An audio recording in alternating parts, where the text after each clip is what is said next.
Hi, everyone. My name is Mary Eleanor Power. I'm the Director of Marketing Communications and Business Development at the Faculty of Open Learning and Career Development at Dalhousie University in Halifax, Nova Scotia. I'm delighted to welcome you to today's webinar on casino gaming investigations. Very timely topic. I'd like to begin by acknowledging that Dalhousie University is located in Mi'kma'ki, the ancestral and unceded territory of the Mi'kmaq people. And we also recognize that African Nova Scotians are a distinct people whose histories, legacies, and contributions have enriched that part of Mi'kma'ki known as Nova Scotia for over 400 years. I'm delighted to welcome our instructor for this course, as well as our host for today's webinar, Ian Messenger. So Ian joined the United Kingdom's Serious Organized Crime Agency in 2008 as an international operations officer, with responsibility for international and multilateral investigations through Interpol and Europol. Between 2011 and 2016, Ian served as a lead officer in the UK National Crime Agency's Intelligence and Operations Directorate, with responsibility for the Middle East and Asia, with specific responsibility for Afghanistan and Pakistan. Ian received his MA honors in social policy and politics and an MSc in criminology and criminal justice from the University of Edinburgh, and his doctorate of criminal justice from the University of Portsmouth. In 2014, Ian completed the certificate in police leadership from Dalhousie University, from this faculty. And in 2016, Ian relocated with his family from the UK to Ontario, Canada. And since 2016, Ian has taught leadership and ethics courses at a number of higher education institutions in Canada. I'm so delighted to have Ian here with us. He brings such a wealth of knowledge and expertise to this topic. And just one housekeeping note before I pass it off to Ian. At the end of today's webinar, everyone will receive, before the end of the day today, your workday, you'll receive an email, check your junk folder, with a link to the recording of today's webinar on our YouTube channel, as well as a link to the course that Ian will be telling you about today. If you have any questions throughout the webinar, feel free to add them in the chat. Just make sure that in your to column, you indicate everyone so that everyone can see your questions. And I will be including a link to the course in the chat as well, so you can check it out while listening to Ian. Okay, Ian, over to you. Thanks so much, Mary Ellen, for the introduction. It's always nerve-wracking hearing my bio being read out, but thank you for that. As an addition to that, because obviously we're talking about casino gaming today, and you're probably wondering, what is my connection to casino gaming? As Mary Ellen said, I relocated to Canada a number of years ago with my family. My wife is Canadian, and we always joke that I'm the souvenir that was brought back. As I came to Canada, I transitioned away from my policing background, and I moved into the private sector, and ultimately became the head of anti-money laundering at a provincial crown corporation responsible for managing casino gaming within a province. It was at that point in time where the importance of casino gaming investigation really came to the forefront. You know, I was a hiring manager who was trying to hire staff who would be able to conduct casino gaming investigations. And it's a very different environment from traditional financial crimes. And I found there really wasn't a training program, there wasn't really a training package in place. And that led me, along with several other industry leaders, to create the Association of Certified Gaming Compliance Specialists. And I'll talk a little bit about the work of the association later today. That led us to create an industry certification focusing on all the key competencies and all the key skills required of a casino gaming investigator, whether it be law enforcement or private sector. And that's led us to where we are today with this really exciting partnership with Dalhousie. And hopefully, as we go through my short presentation, you will see how exciting this topic is. You can hopefully see how excited I am about this partnership and this topic, and I'm sure all of you will as well. As we go through my presentation, I'm going to talk a little bit about why training in this space is important, both for policing and for casino and regulatory staff. I'm going to take that one step further and talk about why it's especially important here, post 2021, with some legislative changes here in Canada. I'll talk a little bit about the Association of Certified Gaming Compliance Specialists. I'll talk a little bit about our certification, the Certified Gaming Compliance Specialist certification, and how that translates, or how that partners with this course that we're talking about today, Casino Gaming Investigations.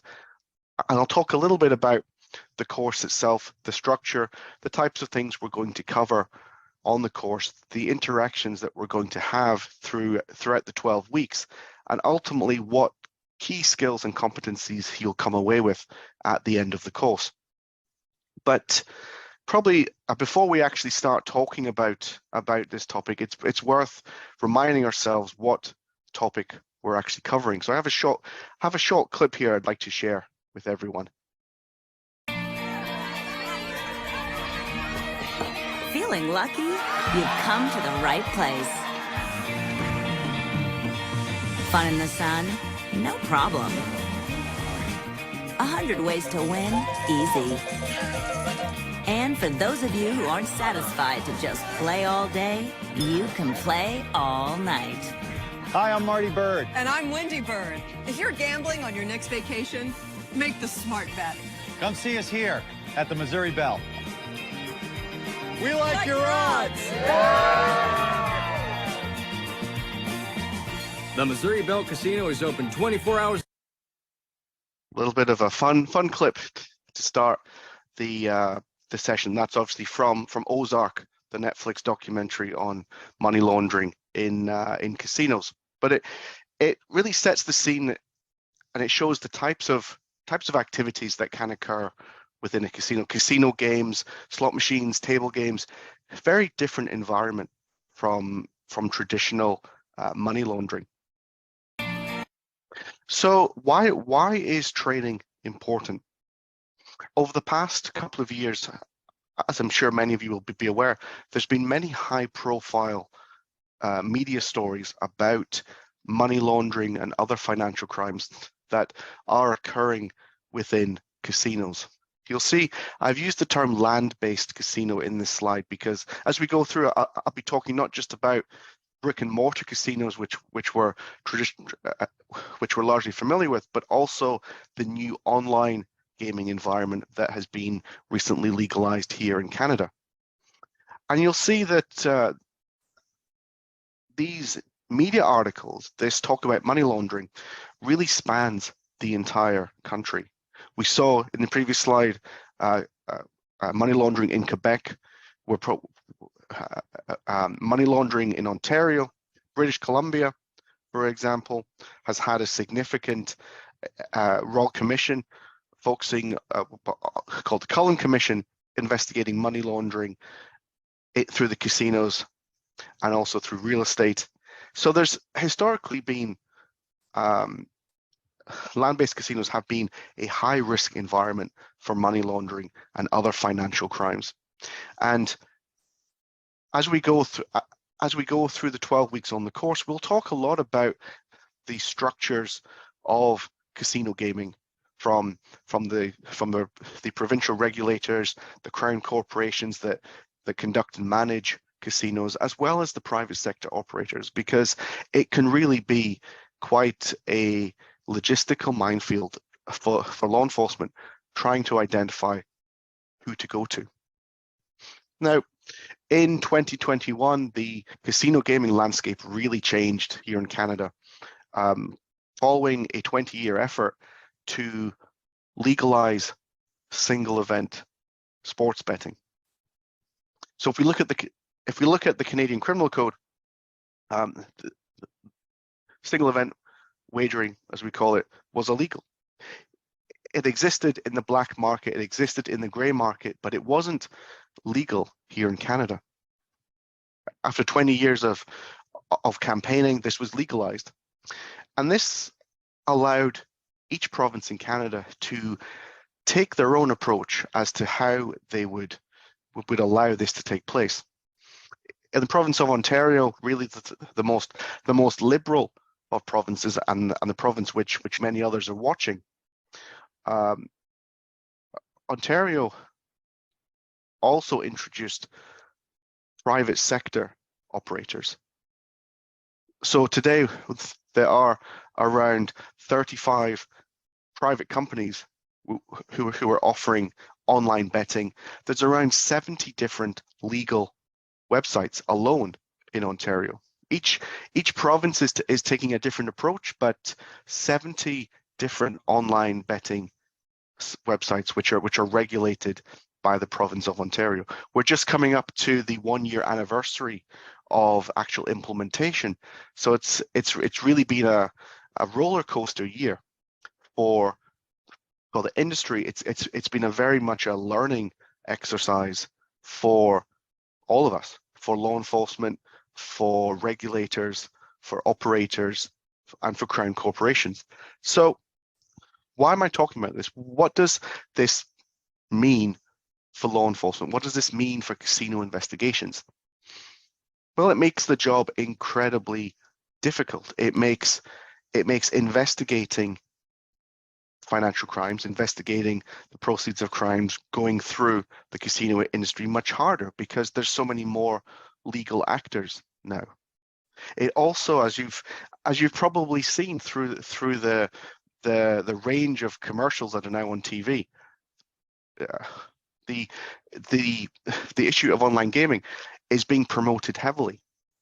So what does this mean for criminal investigations, for example? It means that there's now a higher likelihood that your target of investigation may be using a sports betting app, or be conducting transactions in the iGaming space, potentially with proceeds of crime that you're investigating. And as I said in the beginning of the presentation, money laundering and financial crimes which occur in the casino and iGaming space are very different from traditional financial crimes, and we're moving into a position where it's no longer the remit of specialized financial crime units, specialized fraud teams, provincial gaming investigation units. It's not uncommon for every police officer to have some interaction with casino gaming. I can tell you from my professional experience in the public sector, I was regularly being contacted by law enforcement officers from across the country, from across my province here in Ontario, from the regional level, from the municipal level, with questions about how does money laundering work in casinos? How could criminals use casinos and iGaming? So really, when it comes to training that's available, training is currently very centralized within police colleges, within specialized teams. This course and this certification, this partnership that we have, really opens the door, and it really expands the accessibility to training. I want to show another clip here. You may recognize with this movie when I show it. This is trying to give an insight into the type of investigations, the type of opportunities which exist in a land-based casino. Damn it, trying to make it real compared to what sucked it to me. In Vegas, everybody's got to watch everybody else. Since the players are looking to beat the casino, the dealers are watching the players. The boxmen are watching the dealers. The floormen are watching the boxmen. The pit bosses are watching the floormen. The shift bosses are watching the pit bosses. The casino manager is watching the shift bosses. I'm watching the casino manager, and the eye in the sky is watching us all. Plus, we had a dozen guys up there, most of them ex-cheats, who knew every trick in the house. So this particular clip you would have seen. Sorry, this particular clip that I showed is obviously from the 1990s film Casino. Really, a little bit of, again, trying to make a topic connection with popular culture. But you've seen in that particular clip, I use that clip to really emphasize the nature of security and surveillance within the casino industry, because really in a land-based casino, there are so many different roles that have a responsibility when it comes to the prevention and detection of crime. And we've certainly seen that through the types of individuals who have been taking courses to date through the Association of Certified Gaming Compliance Specialists. We've seen table dealers, we've seen pit bosses, we've seen general managers, those roles which you wouldn't necessarily maybe think were connected with casino gaming investigations, realizing that now they have a role. So the Association of Certified Gaming Compliance Specialists brought out a certification in the tail end of 2022, designed by industry leaders from many high-profile gaming jurisdictions, really to craft a curriculum which focused on topics that were essential to casino gaming investigations.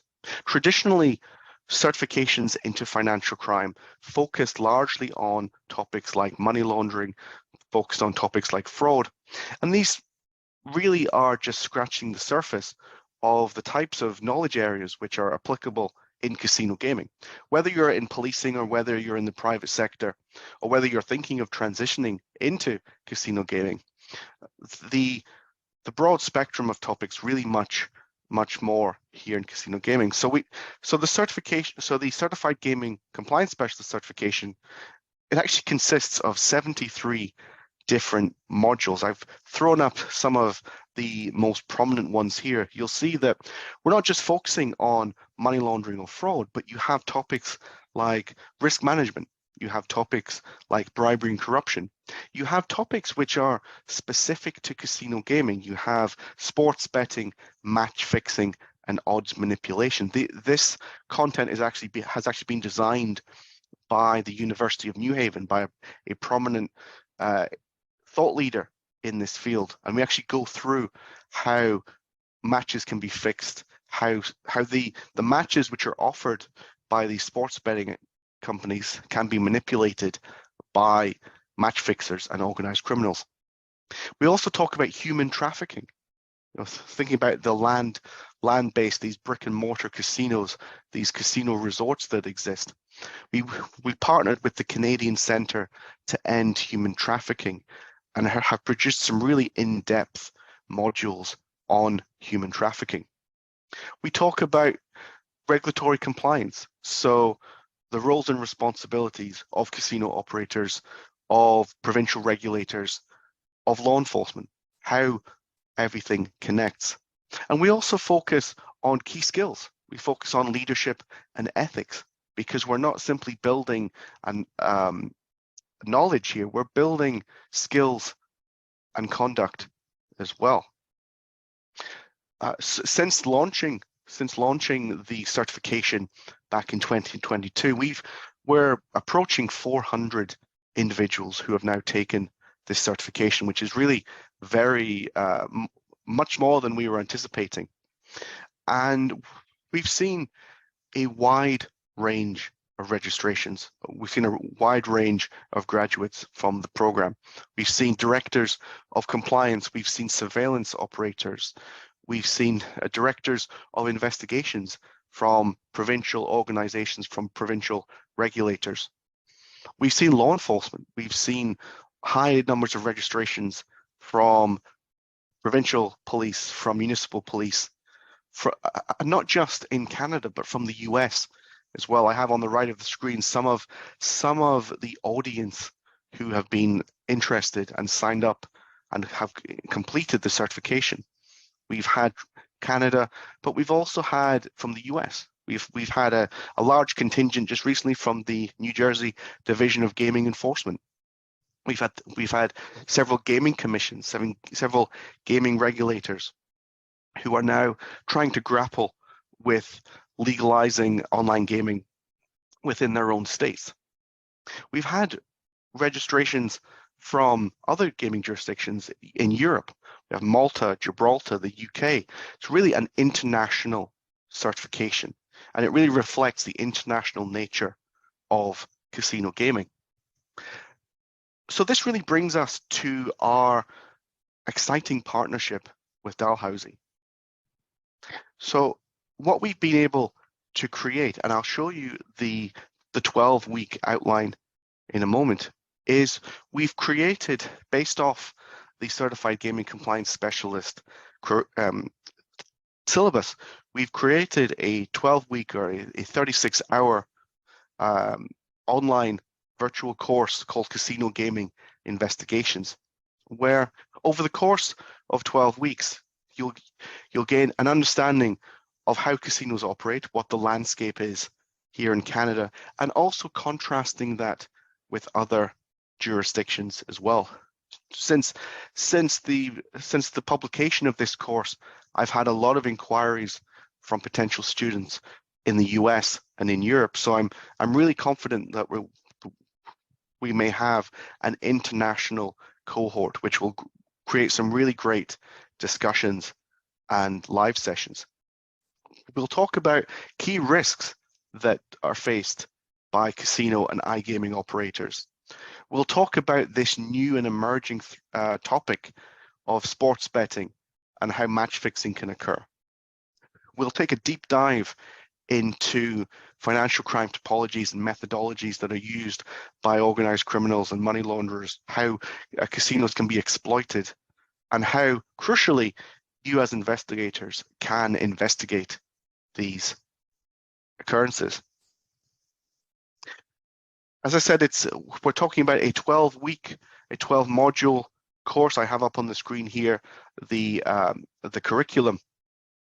We'll start off by opening a discussion on the landscape, how casinos work in Canada, which may be very different from many other jurisdictions. In the following week, we'll talk about how organized crime links with casinos, and then we'll really, over the coming weeks, dive into many of the crime types: money laundering, fraud, bribery, and corruption. We'll, in week 6, take a really practical approach into conducting investigations in the casino gaming environment. As I said, with sports betting and match fixing, we have some great expert content from industry thought leaders. We'll talk a lot in week 8 about many of the casino and iGaming specific topologies which don't exist in other forums, simply because there's no casino games. The existence of slot machines, of table games, of iGaming, of apps creates a number of specific crime types, money laundering, fraud topologies that we'll explore. In Module 9, we'll take a deep dive into human trafficking. As I mentioned earlier, we've partnered with the Canadian Centre to End Human Trafficking to produce some really in-depth modules, not just on what is human trafficking, but how it links to the casino gaming industry. And we've done some really interesting mapping across many different provinces of Canada, mapping where casinos are and where human trafficking hotspots are. We'll talk about responsible gaming. This is this approach to dealing with problem gambling and problem gamblers, and see the crossovers between problem gamblers and crime. We'll cover loan sharking in this week, for example. In week 11, we'll talk about the frameworks, as I say, in which casino staff, casino operators, government regulators operate. We'll talk a lot about the criminal code, and crucially, from your perspective as an investigator, how you can navigate sometimes this labyrinth of different actors. In week 12, we'll talk about this continuing process of development and evolution. We'll talk about things like cryptocurrency. We'll talk about information security. We'll talk about a lot of the risks and the future challenges, because this really is an industry that is constantly evolving, constantly developing, and also with organized criminals constantly trying to take advantage of new products and services which are being offered by the casinos. Throughout the 12-week course, we have a number of really interactive assessments. We have a number of discussion forums where the class will come together and discuss key topics and discuss different perspectives, different thoughts, really working together. We'll have a number of written assignments which are actually practical in nature. I've specifically designed these to be real-world focused. We'll have a number of knowledge checks, number of quizzes throughout the course, and then ultimately a final project where we'll talk about how we can develop a best-in-class investigation unit, best-in-class investigation team, and how that would actually work in practice. Whilst this is an online and virtual course, it's by no means a static course. In addition to our discussion forums, which are really, really interactive, we'll have a number of live sessions as well. Over the course, we'll have a number of meetings where we'll talk about some of the key topics and really have really detailed discussions, drawing upon each and everyone's professional practice, professional experience. And this is really where I think, looking at the types of inquiries we've had for this course so far, from across Canada, from other jurisdictions, from other sectors. We've had regulators, police officers, private casino staff inquiring about this course. I really think we're going to leverage experiences from each and every person. At the end of the course, obviously having gone through all of the assessments and achieved a passing grade, this is really where casino gaming investigations really stands out, because there's not simply one outcome from the course, there's two. If you pass all the assessments, you will receive a microcredential in casino gaming investigations from Dalhousie University. You'll also receive the Certified Gaming Compliance Specialist certification from the Association of Certified Gaming Compliance Specialists. So the Certified Gaming Compliance Specialist certification is typically a self-study course, which is exam-based. But because when we've designed casino gaming investigations, we've really mapped all of the key skills and competencies to the course, you'll actually receive the certification by assessment, by completing the assessments in the course. You won't have to take the exam. So really, as you end the course, you'll receive both an industry certification and an academic microcredential. And this is what's really exciting for us at the association, because we're bringing together the practitioner and the academic space. I'm really very excited. I think you can tell from me that I'm really excited for April 7th to come around and really launch this course on our first cohort. But I'll take a break because I'm conscious I've been talking for a while, and I'll pass it back to Mary Eleanor if there's any questions from anyone. Wonderful. Thanks very much, Ian. Such a thorough run through of the course, of the association, of the details, and the value that's really available to learners. Yes, happy to open it up for questions. If you prefer to unmute yourself, happy to do, or if you prefer to be unmuted, I'm happy to do that on your behalf. Just raise your hand or type out a question in the chat. I'll actually get us started, just knowing that perhaps people might be typing. So can you elaborate on some of the experts who have contributed to the course content, Ian, their backgrounds, and just, you know, I'm sure that people would love to know who else is contributing to the course content. Sure thing. So the certification was actually something which was designed over close to 18 months in consultation with not just experts in Canada, from directors of compliance, from casinos, from law enforcement, from academics, but also from other gaming jurisdictions as well. We had a lot of interaction with many directors of investigation in the US, many different US states, and also in the gaming jurisdictions of Malta and Gibraltar as well. So really, as we were designing this, we had a number of objectives. We wanted to make sure that the certification would be international in nature, would be transferable across different jurisdictions, because it's not uncommon, especially in the black market and the gray market that I talked about, for players to be in Canada, for example, but using an iGaming service that is based in Malta or Gibraltar or the UK, for example. So a lot of different perspectives, slight jurisdictional differences.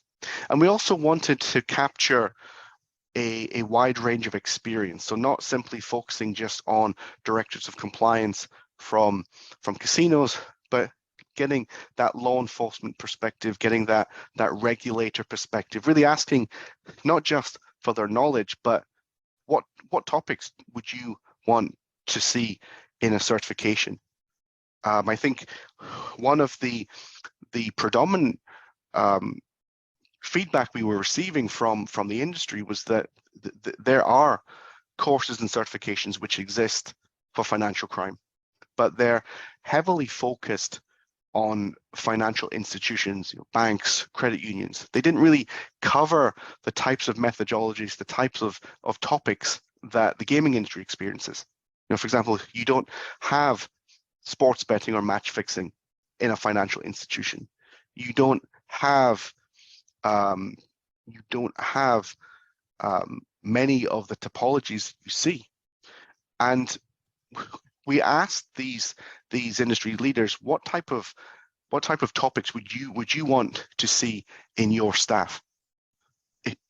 If you were hiring someone to work as a casino gaming investigator as part of your unit, what type of knowledge would you want them to bring? And prior to this certification, there was a lot of real buzz and enthusiasm about the work that we were doing, because up until this point, the casino gaming courses that you could take were short courses.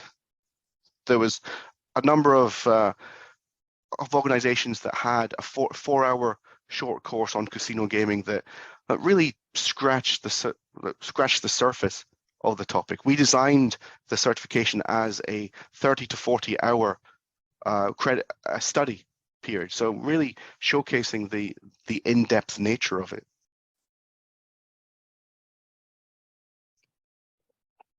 Fantastic. And I'm wondering too, Ian, if you might be able to elaborate on some of the soft skills that you mentioned that learners would be able to kind of sharpen or enhance through the course, and how that's built into the modules, because I'd love to know more about that. I understand that it's about developing kind of the expertise, but then also maybe you could speak to some of those other pieces that are woven in throughout the course.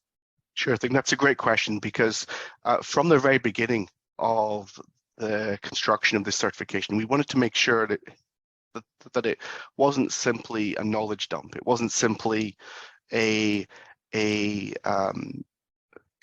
or a study guide where you learned knowledge and you didn't know how to implement it in practice. We've all been on training courses, we've all taken courses where it's just reading without any practical implementation. So that's why specifically on the certification, and as has been developed into the 12 modules here, we're focusing not just on knowledge, but we're focusing on leadership. So leadership styles, developing your personal leadership style, especially in the gaming environment. We talk about ethics as well, how to be ethical in a industry which has a reputation in some parts for not being ethical. And we also focus on investigation skills and investigation best practices. So although we have written assignments, we have written assessments, we also focus on things like starting an investigation, planning an investigation, writing report writing, presenting, because many people in the audience, aside from producing written reports, will also have to give presentations to senior managers, senior leaders, and that's something which we've also built in to the knowledge and communication skills as well. So aside from these skills and these inputs which we've designed, we've also woven those into the assessments as well.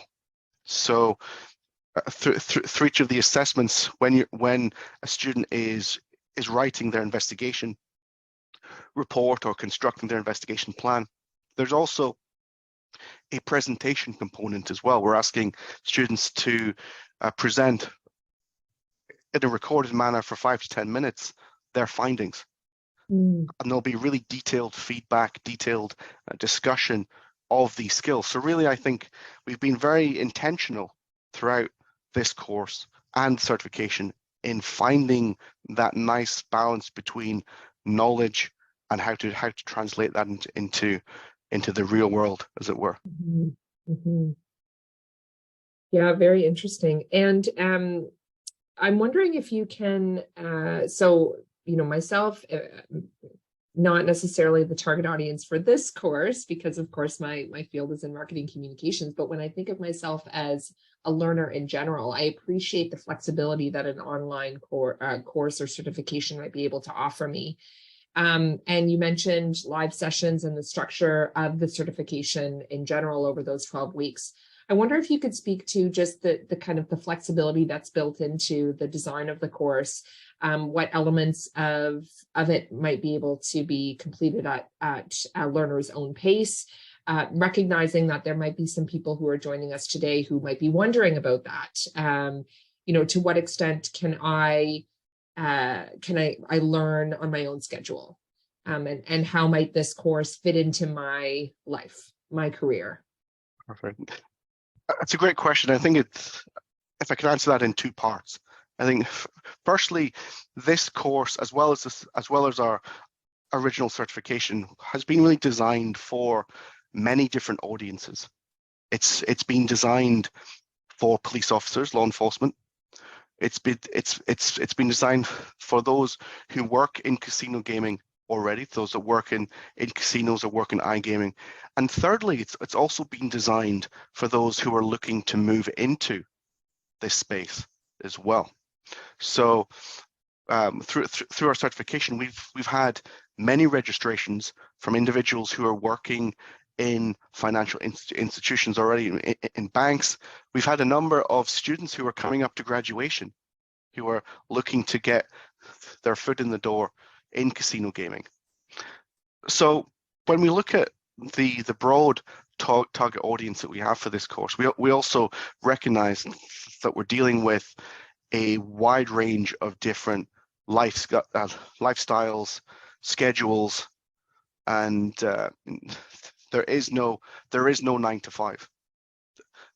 And this is something which is not only in law enforcement. We know shift work is a factor with law enforcement. It's also a factor in casino gaming as well. Casinos are 24/7 operations. So what I really like about this course that we've been able to offer through Dalhousie is the fact that its virtual nature means that students can complete the vast majority of the coursework on their own time.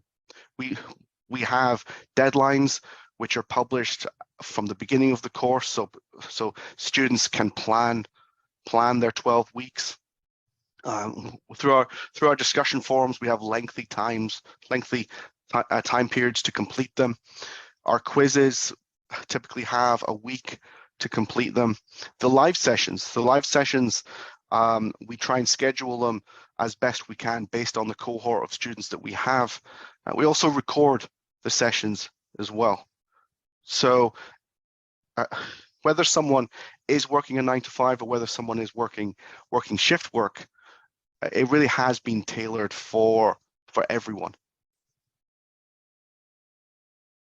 Fantastic. Thanks, Ian, for your detailed responses. Are there any questions? I'll just pause here and see if there are any more questions from anyone.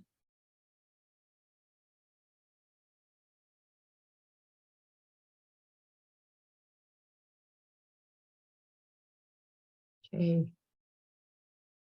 Thank you, Ian, for including the your email address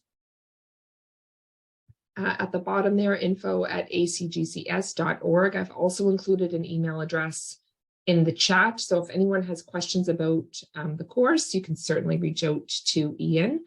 Then recognizing that this may be a course that is of interest to a team that you might manage, a larger group. And if you would like to inquire about enrolling a group in the course, you can certainly reach out to openlearning@dal.ca as well, if that is of interest. I will just take this opportunity to wrap us up. And before I do, I will certainly thank Ian so much for preparing today's presentation and for walking us through the subject matter. I'm very interested in taking the course myself and earning the certification. Such a timely topic. So please keep an eye out in your inboxes. Certainly check your junk folders in case it lands there with an email from our faculty from Dalhousie with a link to the recording from today's webinar, along with a link to the course itself if you haven't had a chance to explore it already. Thanks very much, Abdul. I appreciate it. Thanks so much for joining us. Abdul is just included for 2 hosts and panelists in the chat. I want to thank you and Dr. Ian for having us. So yes, absolutely. Thanks, Ian, very much. Thank you, everyone, for your attention, and have a wonderful rest of your day. Thanks, Ian. Thank you. Take care.